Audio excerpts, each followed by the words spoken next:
Um dos primeiros grandes desafios para quem começa a entender um pouco mais de análise sintática é diferenciar o objeto indireto do adjunto adverbial. Então, bora para a parte 2 desse vídeo, que tem mais diferenças sobre essas duas funções sintáticas. Bem, o objeto ele tem como característica ser o alvo do verbo, o objetivo do verbo, e por isso ele tem uma característica muito mais fixa, diferente do adjunto adverbial, que atribui uma circunstância, e essa circunstância pode ser muito variada, então tem um caráter mais flexível. O objeto é o alvo, é fixo. O adjunto adverbial, ele é uma circunstância mais variável. Por exemplo, compara comigo aqui essas duas frases. Eu moro com meus pais e eu me preocupo com meus pais. Veja que as duas frases foram construídas de maneira muito parecida, mas com meus pais, em uma delas funciona como objeto indireto e na outra funciona como adjunto adverbial. Tá, mas como que a gente faz para conseguir saber essa diferença? Bem, é só olhar qual seria o alvo do verbo para determinar o objeto e qual atribuiria uma circunstância. Lembrando que a circunstância é muito mais variável.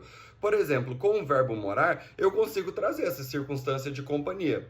Eu moro com meus pais. Mas eu posso trazer uma circunstância de lugar, por exemplo, eu moro em Goiânia, uma circunstância de modo, eu moro muito bem, ou ainda eu posso trazer uma circunstância de tempo, eu moro aqui há tantos anos. Veja que é muito variável todas essas relações, essas circunstâncias, que eu posso trazer para o verbo morar. Por quê? Porque ele é um verbo intransitivo e pode se ligar a vários adjuntos adverbiais diferentes, de tempo, de modo, de lugar e assim por diante. Já com o verbo preocupar é diferente. Na frase eu me preocupo com meus pais é o alvo. E veja que o verbo preocupar ele é bem rígido em relação a esse alvo.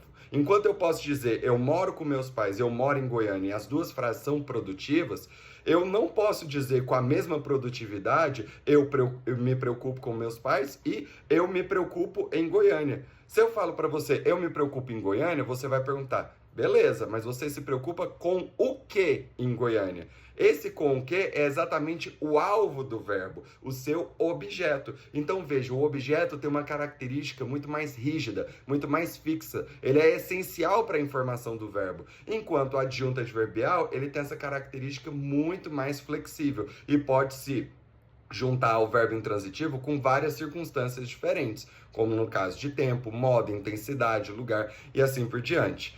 Então, é um assunto que tem uma certa complexidade, mas vale a pena refletir sobre esses aspectos semânticos, que assim você vai conseguir diferenciar muito bem o verbo intransitivo, que se liga a adjuntos, do verbo transitivo indireto, que se liga ao objeto indireto.